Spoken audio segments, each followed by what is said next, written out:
Hello everyone. In previous lecture, we will cover the hemolysis. इस video में हम start करेंगे वाइट ब्लड सेल्स। इस वीडियो स्पेशली सिर्फ इस वीडियो में हम देखेंगे एक ओवरव्यू अपनी वाइट ब्लड सेल्स का। उसके बाद एक एक से हम पूरा WBC कवर करेंगे। तो स्टार्ट करते हैं किससे? वाइट ब्लड सेल से। इंट्रोडक्शन से स्टार्ट करते हैं। WBCs और leucocytes are the colourless nucleated form element of blood. पहली चीज़ तो यहाँ पर मैंने एक और वर्ड यूज़ किया, दैट इज़ ल्यूकोसाइट। जैसे हमारी RBCs हमने कवर किया था, RBCs का साइंटिफिक नेम था हमारा एरिथ्रोसाइट, है ना, क्योंकि एरिथ्रो का मतलब अपन ने देखा था रेडनेस से रिलेटेड था। जैसे एरिथमा होता है redness of skin, same as इसका साइंटिफिक नेम है ल्यूको एंड साइट्स। अब बट को तोड़ना तो आप लोग सीख ही गए होंगे। जैसे साइट का मतलब है पता है कि होता है सेल्स, एंड ल्यूको का अगर आप मीनिंग देखोगे ना तो ल्यूको का मीनिंग होता है वाइट। ल्यूको का क्या मीनिंग होता है? वाइट। ये सारे ग्रीक और लैटिन वर्ड ही ज़्यादातर रहते हैं। तो ल्यूको का मतलब होता है वाइट, मतलब सफ़ेद कोशिकाएं। अगर हम हिंदी में निकालें तो इसीलिए हम इन्हें क्या बोलते हैं? White blood sales.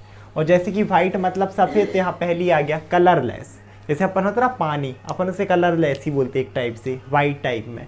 Apart from this nucleated RBC और WBC में सबसे बड़ा डिफरेंस, हमारी जो RBC थी दे आर नॉन न्यूक्लिएटेड। अगर हम मैच्योर की बात कर रहे हैं ना, प्रोएरिथ्रोब्लास्ट वाली स्टेज नहीं लेनी है। और हमारी ल्यूकोसाइट में न्यूक्लियस होता है, दे आर न्यूक्लिएटेड। आगे देखते हैं कुछ और इन दोनों में डिफरेंस। अगर अपन दोनों को कंपेयर करें RBC और WBC को, तो अपन अगर शेप देखें तो शेप में क्या होता है कि हमारी वाइट ब्लड सेल्स बड़ी होती हैं, रेड ब्लड सेल्स छोटी होती हैं। और यहाँ पर क्या है? ठीक है, so these are lesser large in size. देखो WBC लार्ज है किससे? रेड ब्लड सेल से, अगर साइज की बात करें। लेकिन अगर नंबर की बात करें तो ये होती है लेजर इन नंबर। लेजर इन नंबर, इसका क्या मतलब हुआ कि अगर आप नंबर काउंट करोगे WBC और RBC का, तो नंबर किसका ज़्यादा था? RBC का। उसमें हमने काउंट कितना देखा RBC का? लगभग 5 मिलियन पर क्यूबिक ऑफ मिलीमीटर, अगर हम काउंट देखें तो। और WBC का काउंट बहुत कम होता है, 4000 से लेके 11000। कितना रहेगा? 4000 to 11000 पर क्यूबिक ऑफ मिलीमीटर, बहुत कम है। मतलब काउंट में बहुत लेज़र है। वही लिखा है यहाँ पर, compare to RBC these are lesser in number. But अगर आप शेप या साइज़ की बात करोगे, स्पेशली साइज़ की, तो ये लार्ज इन साइज़ होती हैं। RBC से इनका साइज़ बहुत बड़ा होता है। ये तो शेप की बात हो गई, हम बोल सकते हैं साइज़ की। और दूसरी चीज़ किसकी? नंबर की। दूसरा अगर हम एक चीज़ से और कंपेयर करें, किस चीज़ से? Functionally, at functionally. तो जितनी इंपॉर्टेंट हमारी RBC थी, क्योंकि हमने देखा हमारी RBC ऑक्सीजन ट्रांसपोर्ट कर रही है, क्योंकि उससे मेटाबॉलिक एक्टिविटी होनी है।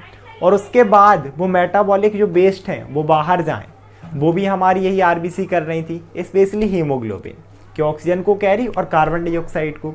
जितना इम्पोर्टेंट फंक्शन वो था, उतना ही इम्पोर्टेंट फंक्शन हमारी वाइट ब्लड सेल्स परफॉर्म करती हैं। कैसे? By plays an important role in defence mechanism of the body. हमारी बॉडी का जितना भी डिफेंस है, it is totally depend on leucocyte, white blood cells. इसके भी टाइप होते हैं, अपन आगे देखेंगे। अब क्या हो जाए, देखो दोनों को समझते हैं। मान लो आपकी बॉडी में RBC का काउंट बहुत अच्छा है, आपको ऑक्सीजन मिल रही है, सारी चीज़ें मिल रही हैं।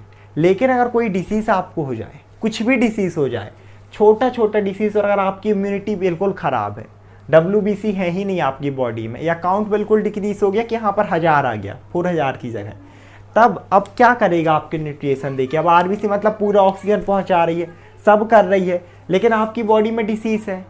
ऐसा ना हो कि RBC में ही डिसीज़ हो गया तो अब वो भी कैरी नहीं कर पा रही।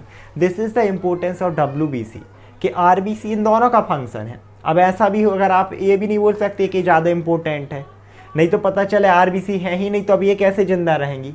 अगर ये वाली जो हमारी सेल्स रहेंगी WBCs डिफेंस का फंक्शन कर रही हैं, तो भाई इन्हें भी एनर्जी तो चाहिए ना, और वो मिलती है न्यूट्रिएटिव सब्सटेंसेस से। तो दोनों ही अगर हम देखें ना, तो दोनों ही इंपॉर्टेंट रोल प्लेस करती हैं। और हमारी बॉडी में इन दोनों सेल्स का एक अच्छा काउंट होना ज़रूरी है।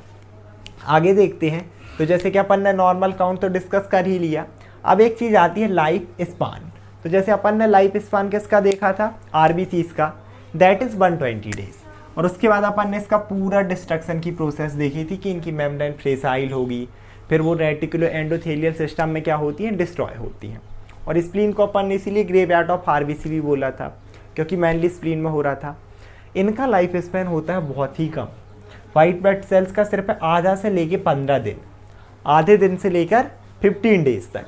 रीज़न क्या है इनका? रीज़न ये है कि जैसे मैंने बोला डिफेंस मैकेनिज्म, आपकी बॉडी में जितने भी बैक्टीरिया, वायरस, पैथोजन, सबसे बेटर पार्ट है पैथोजन, जैसे होती है ना पैथोलॉजी, तो पैथोजन, पैथो मतलब डिसीज और जन मतलब कराने वाला। तो यहाँ पर इतने वो चाहे बैक्टीरिया हो, वायरसेस हो, वो सारे ऑर्गेनिज्म जो कि डिसीज़ कराते हैं, उनसे हमारी लड़ती हैं WBC। आपकी बॉडी में कोई बैक्टीरिया आया तो भी उनसे हमारी WBC लड़ रही हैं, कोई वायरस आया तो भी उनसे WBC लड़ रही हैं। और सिंपल सी बात है, जो लड़ रहा वही तो मरेगा। जैसे आर्मी में जितनी लड़ाई होती है, आप देखना, ये शहीद हो गए, वो शहीद हो गए, रीज़न ही यार, अगर वो लोग लड़ेंगे तो सिंपल सी बात है।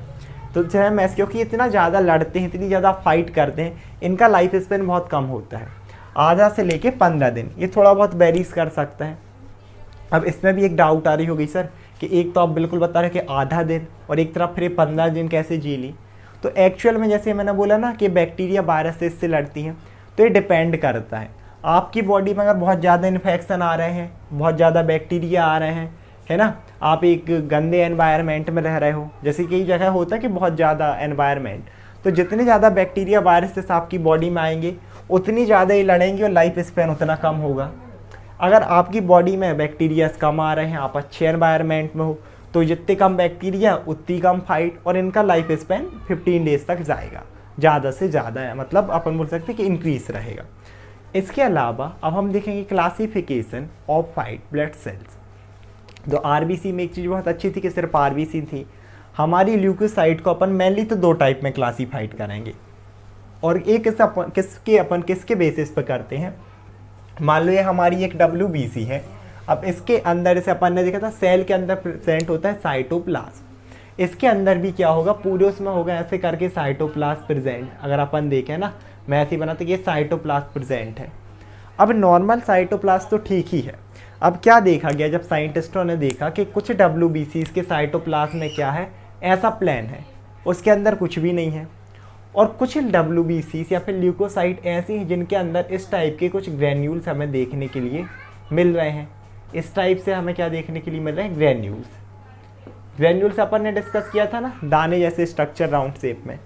तो जिनके अंदर एक ग्रैन्यूल्स प्रेजेंट हैं, जिन WBCs के साइटोप्लाज्म में, उन्हें हम बोलेंगे ग्रैन्यूलोसाइट।